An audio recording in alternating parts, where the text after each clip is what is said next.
7. Today I'm going to be showing you how to make a Chinese stir fry, which is an easy meal that you can make for all the family. So for this recipe you will need chicken breasts. I'm using 2. You could use quorn fillets, or you could actually just make this stir fry with more vegetables and leave out any protein. You will need some oil, cornflour, Hoisin sauce, soy sauce, and a vegetable stock cube. Those are going to make up the sauce ingredients. Vegetables, you're going to need some garlic, a pepper, broccoli, spring onion, and bean sprouts if you can get them. I couldn't get any bean sprouts, so I've decided to add some courgette to mine. Basically, you can add any vegetables you like, and if you're going to be eating this as a meal, you're probably going to want some noodles. The equipment you're going to need will be a chopping board, a large knife or a smaller knife if you prefer to use one. You're also going to need a wooden spoon, a tablespoon and a teaspoon, a jug for measuring, a frying pan or a wok if you have one, a mixing bowl, that's for soaking the noodles. So if you're not doing any noodles, you won't need a mixing bowl, and a kettle.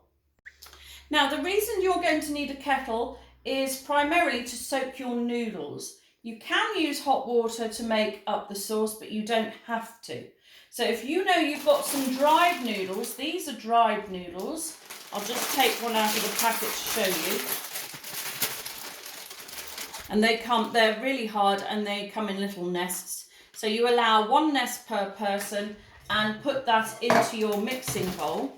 There are different types of noodles. You can get glass noodles that are very sort of see-through, and you can get rice noodles, which are paler in colour as well. Any noodles that is dry will need to be soaked. You can also get pre-soaked noodles. They normally come in a vacuum pack, and those will not need to be soaked. They can be added straight in at the end. Okay, once your kettle has boiled, you're going to need to add 200 millilitres of boiling water to a jug, and you're going to add your stock cube. Now, in your little recipe booklet, it says 100 millilitres. I've changed that because actually it's not quite enough, doesn't make quite enough sauce. So we're going to do 200 millilitres of water into a little jug. Crumble in your stock cube if you've got a square one in foil. If you've got a flat one, you're probably going to need to chop it up because they don't tend to break up so well. I'm going to give that a little stir, and then that can just sit on one side for now. With the remainder of your boiling water, you're going to pour over your noodles make sure you've got a big enough bowl so all the noodles will fit in and they can all be underneath the water. I'll just press those down a little bit. They start to soften up almost straight away, but like the jug of stock, we're just going to leave those to sit on one side and carry on soaking. Okay, so your first chopping job is going to be your chicken. Now, you can choose to use your small knife or your large knife for this. If you really can't bear the thought of touching the chicken with your fingers, you can actually hold it steady with a fork. I'm not going to do that, but that's something you could do if you want to. Now, when you're trimming chicken, all you're going to remove are any sections that you don't like the look of. You can see here that we've got a piece with a little bit of sinew. You want to cut that off. And on the underside, there's a hard little section here that really needs to be cut out because that's where the chicken was attached to the breast. So that needs to be removed as well. I'll just have to cut it this way around, I think. But then that's all you need to remove on the chicken. All of the rest of that is perfectly good to eat. And actually here, you can see I've still got a nice piece of chicken, so I'm just going to cut that off. Don't waste any chicken if you can help it. Just take off any bits that you really don't like the look of. Okay, and then it's up to you how you want to cut your chicken. You can cut it into slices like this. Make sure you've got a nice grip, holding it steady, or like I said, if you really can't bear that, you can hold it steady with your fork and cut it like that. I'm just going to cut it all into slices first so you can see. Okay, now I think that's a little bit big, so I'm going to be cutting all of my slices into half at least. I would like, maybe this one's going to go into thirds. As with anything, the important factor is to make sure that all your pieces of chicken or whatever it is you're cutting are the same size. Okay, now in an ideal world, you would heat up your oil before you add your chicken to your pan.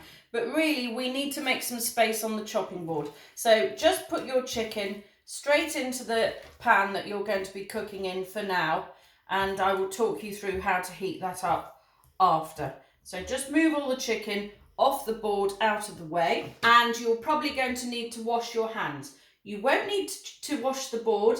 I will explain why in a moment. So wash your hands first and then come back to the board. Okay, now the reason we're not going to wash the board, although we're going to be chopping vegetables on it, is because we're going to be cooking all of our vegetables together with our chicken. Now, if you were cutting up raw chicken and you decided you wanted to prepare a fruit salad afterwards, you would definitely need a clean board. But because we're cooking our vegetables today, we don't need to. Next, I'm going to show you how to prepare the spring onions. This is quite a big one. I've got big and small, so I'll show you both. The root comes off. That's the end, like that, with a little root on it. And generally, cut the spring onion where it joins into leaves, okay, because those tend to be much stronger and they are also a bit tough. So trim all of your spring onions so that they are nice and clean. When you're cutting when you're peeling the spring onion, you might find you've got some sort of thin, sort of stringy bits. Take those off because there's a membrane makes them very slippery. I'll just do the others now quickly, and then I'll show you how to chop them. Like with anything, whenever you're preparing a fruit, a vegetable or a salad, make sure you peel off any outside leaves that are old or dirty or just don't look nice, so that you're always working with something really clean and fresh. Okay, now you can chop your spring onions into various ways. You can go straight across to make circles, or you can cut at an angle to make a slightly more diamond shape. Or if you've got a very big one like this, you can make a bridge, cut straight down the centre and then cut across, because I think that one's rather big. So I'll let you decide how you would like to chop your spring onions. I'll just quickly do those others.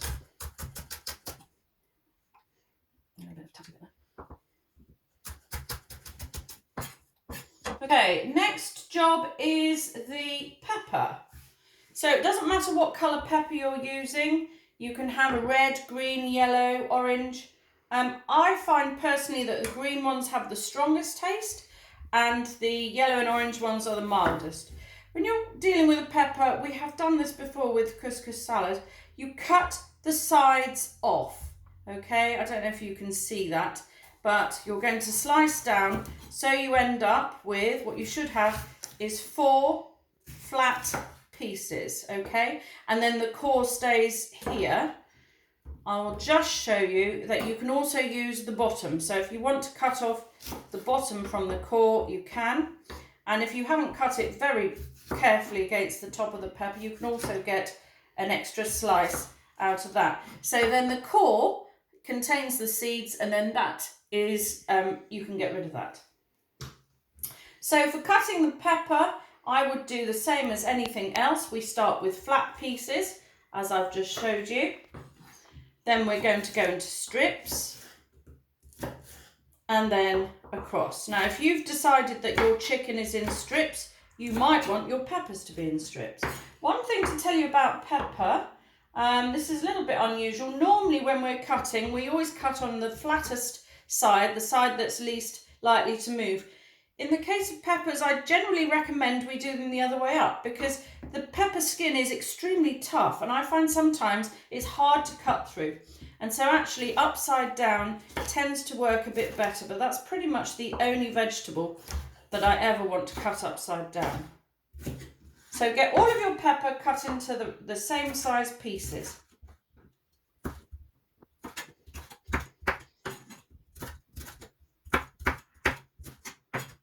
Okay, next is broccoli. Now a floret is a piece of broccoli like this. This is called a head of broccoli, and we're going to use some florets. You can either pull them off or you can cut them off. And it's up to you how much you use. You can use the stalk as well if you want to, but I'm not going to today for this recipe. I think possibly I've got enough broccoli there. That, as you can see, is a lot bigger than the piece of pepper that we're going to be putting in. So you're going to need to make your broccoli considerably smaller than that size. So I would suggest you cut through the piece of broccoli like that, so you have two halves, and then maybe again. Now, if you've got the tender stem broccoli, that's the sort that comes on long strips, you can just chop that up. So probably about that sort of size for the broccoli, and I think what I might do is cut the end off, so I've got small florets and little ends as well. Just do all of that.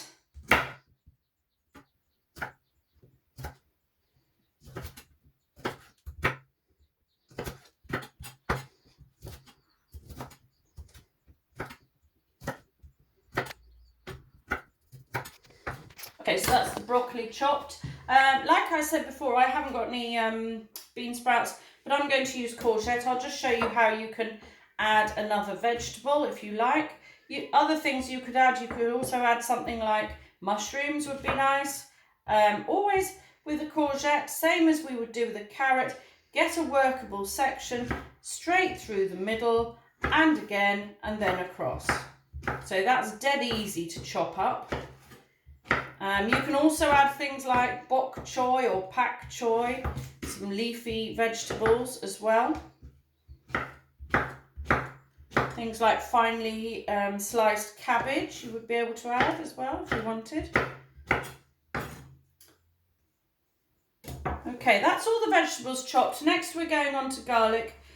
Garlic has got a root here, it's got a flat section, that needs cutting off. Just cut down. And then you should be able to peel off the garlic skin pretty easily once you've taken the root off. And then I'm just going to slice up my garlic into thin slices.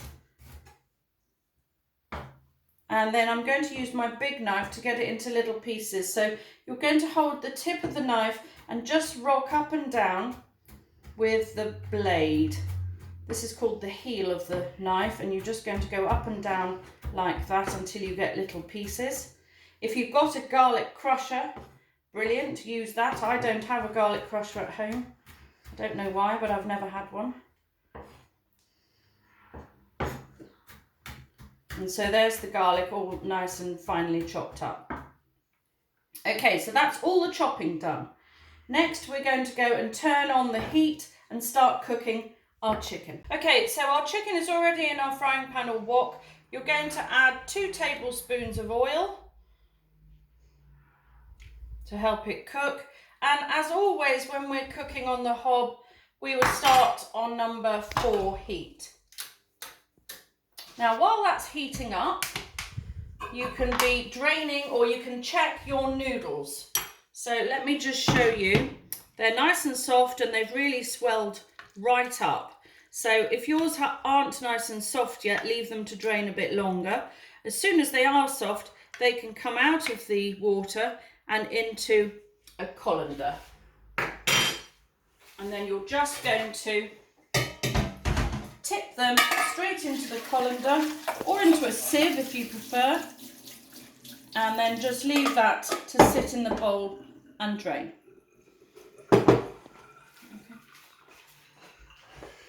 Another job you can do while you're waiting for your pan to heat up is to make your sauce ingredients. So we've got 200 millilitres of warm water now, it's cooled down a bit, with a vegetable stock cube. You could put a chicken stock cube or a beef one if you wanted. We're now going to add, because I've doubled up the sauce amounts, we're actually going to add twice as much of the ingredients. So we're going to need 4 teaspoons of corn flour. Make sure they're not too heaped, otherwise it'll go a bit thick. 1, 2. The corn flour is the thickening agent, which is going to make your sauce gel together. 4 of those. Next, you're going to add, I think in the booklet it says 2, but I'm going to add more hoisin sauce. That's 1. This is a tablespoon I'm using. 2.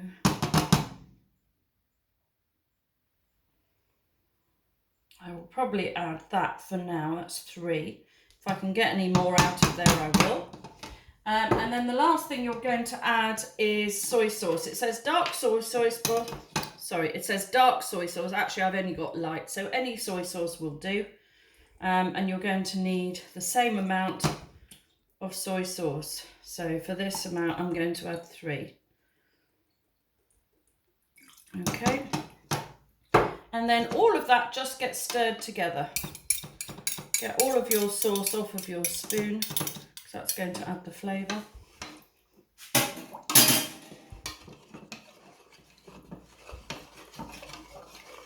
You can add that, heat that up. Stir that up rather while your frying pan is heating up with your chicken. It will need a good stir, and you'll have to keep stirring it from time to time, because what happens is that the corn flour will sink to the bottom. So when you add your sauce liquid into your frying pan later, make sure you've given it a really good stir first. Just leave that to sit for now. Okay, so you can see that my oil is heating up. It's starting to bubble. So just move your chicken about. You know when chicken is done because it goes white. You can see it's sort of a flesh colour at the moment. It's quite pale pink, and it will go white all over. So you're just going to keep your chicken moving in the hot oil until it goes white all over.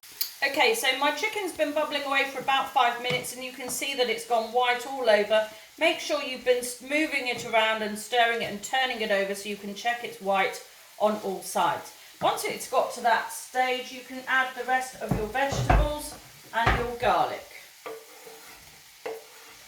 Now your pan is going to get quite full, so if you haven't got a very big frying pan, you might want to cook your chicken in one and then take it out and then add your vegetables and add your chicken back in at the end. I think mine is big enough to cope.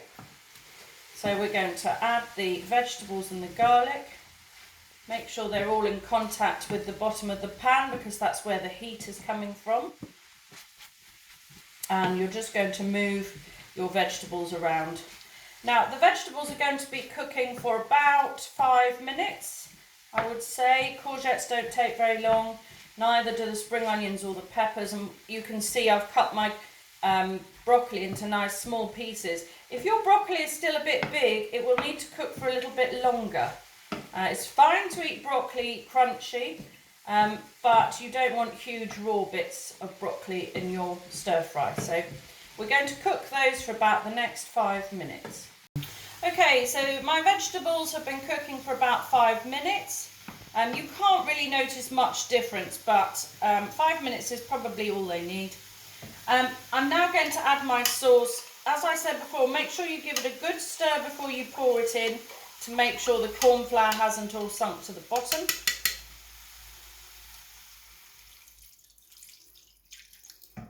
And then you can hear that that's just stopped the bubbling. So you're going to have to wait for it to come back up to the heat. It will heat up pretty quickly. You can see there's still steam coming off it.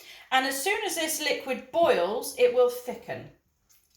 So that's when you know that your stir fry is ready.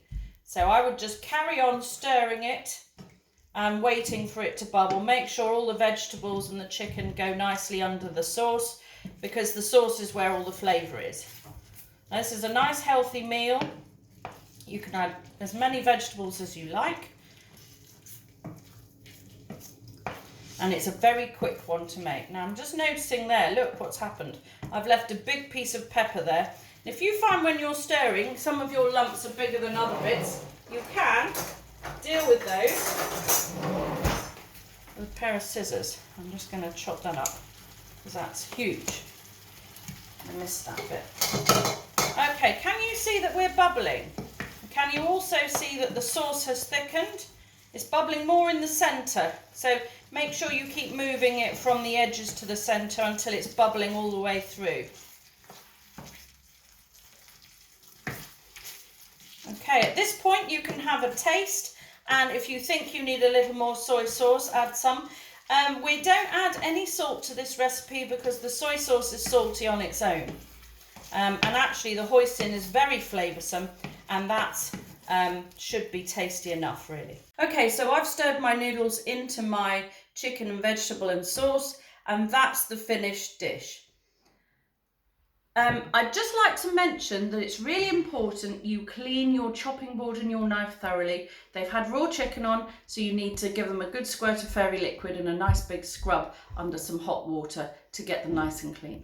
Well done, Year 7.